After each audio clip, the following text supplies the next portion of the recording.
បាទសូមជម្រាបសួរក៏សួស្តីដល់បងប្អូនអ្នកទស្សនាទាំងអស់គ្នាបាទថ្ងៃនេះដែរគឺយើងមកសាកឈុត$15របស់យើងបងប្អូនហ្នឹងហើយអញ្ចឹងឃើញនៅនេះមានកូនខ្មាន់ច្រើនណាបងប្អូនអញ្ចឹងក៏យើងមកសាកនុយមើលចឹងលោកបានខ្មាន់ថតវីដេអូជូនបងប្អូនទស្សនាអញ្ចឹងណាបងប្អូនប៉ុន្តែយើងគប់បាន2 3ខ្សែស្រាប់តែងាកទៅខាងស្ដាំដៃបងឃើញកាធាយវាងើបមកបងហ្នឹងហើយអញ្ចឹងខ្ញុំចេះតែគប់ខ្មាន់បដាងាកមើលអាកាធាយនឹងបដាអញ្ចឹងណាបងប្អូនស្រាប់តែងាកទៅហូបប្រទះភ្នែកជាមួយនឹងត្រីបដាកូនមកសបុកហ្នឹងហើយអញ្ចឹងក៏គិតថាមកបដាកូននៅកន្លែងនេះសង្ស័យថាគ្រោះថ្នាក់ហើយអញ្ចឹងក៏ខ្ញុំនឹកឃើញថាយកបបក់វាមកឲ្យវាខូចមាត់តិចទៅហើយប្រឡែងវាវិញដើម្បីកុំឲ្យវាស៊ីនុយគេទៀតណាបងប្អូនហ្នឹងហើយអញ្ចឹងក៏ចាប់ផ្ដើមរៀបចំនុយដើម្បីដូរនុយដូរអីគប់ឲ្យវាខំអញ្ចឹងណាបងប្អូនហ្នឹងហើយអញ្ចឹងពោះប្រភេទនុយដែលខ្ញុំប្រើដើម្បីយកត្រីនេះខ្ញុំប្រើនុយផ្លាស្ទិក5.5 សង់ទីម៉ែត្រហ្នឹងហើយបងហើយខ្ញុំប្រើផ្លែរសៃទូចដើម្បីកុំឲ្យឈឺមាត់របួសមាត់ត្រីខ្លាំងបងប្អូនហ្នឹងហើយអញ្ចឹងគ្រាន់តែយើងគប់មួយខ្សែទៅគឺវាខំតែមកត្រីនេះទៅពេលហើយខ្ញុំប្រឡែងវាវិញដើម្បីឲ្យវាទៅមើលប្រពន្ធកូនវាវិញណាបងប្អូនហ្នឹងហើយ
បាទបន្ទាប់ពីយើងប្រឡែងវាហើយខ្ញុំនឹងអង្គុយមើលវាមកសុទុះដែរបងប្អូននៅចង់ដឹងថា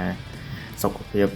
ត្រីហ្នឹងវាយ៉ាងណាដែរបន្ទាប់ពីយើងធ្វើទៅខូចមាត់ហើយបងប្អូនអញ្ចឹងខ្ញុំក៏ឃើញវាត្រឡប់មកវិញជាមួយគូវាវិញបងប្អូនមកមើលថែកូនវាវិញហើយក៏ឃើញវាដេញខំអាត្រីដែលនៅក្បែរហ្នឹងដែលវាមកហែលចិត្តកូនវាហ្នឹងធម្មតាអញ្ចឹងខ្ញុំក៏គិតថាអូខេអញ្ចឹងវាមានសុខភាពហើយហើយខ្ញុំក៏ទៅកន្លែងផ្សេងហើយបងប្អូនទីទៀតបងប្អូនដាក់សញ្ញាប្រូញឲ្យបងប្អូនមើលកន្លែងដែលវាដេញខំកូនត្រីបងប្អូននេះកន្លែងខាងលើហើយមូលហេតុដែលខ្ញុំដាច់ចិត្តបបក់ត្រីបដាកូនឲ្យវាខូចមាត់នេះ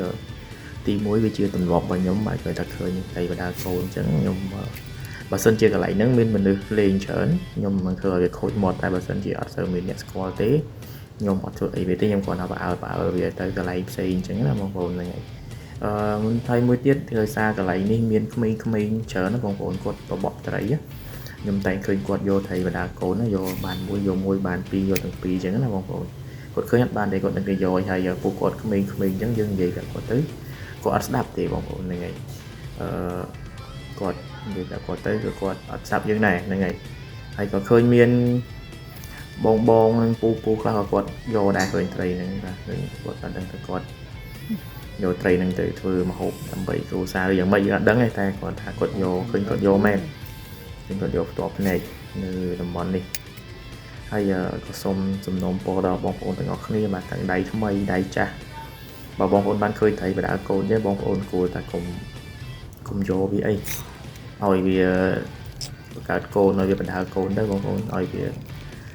សល់ពូជត្រីច្រើនបងប្អូនកាលណាត្រីយើងច្រើនពួកយើងមានប្រឡងលេងច្រើនហើយយើងលេងសប្បាយមិនពិបាកដើររកប្រឡងឆ្ងាយពីផ្ទះចឹងបងប្អូនយើងទុកត្រីកន្លែងនេះយើងគាត់ចេញពីផ្ទះមកយើងដល់កន្លែងលេងតែម្ដងហ្នឹងហើយ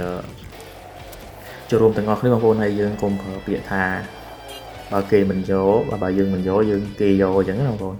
កុំប្រើពាក្យហ្នឹងអីយើងចូលរួមទាំងអស់គ្នាបងប្អូនហើយវីដេអូខ្ញុំគឺអត់មានបានត្រីទេគឺអំបិលត្រីខាំវត្តកុយលោត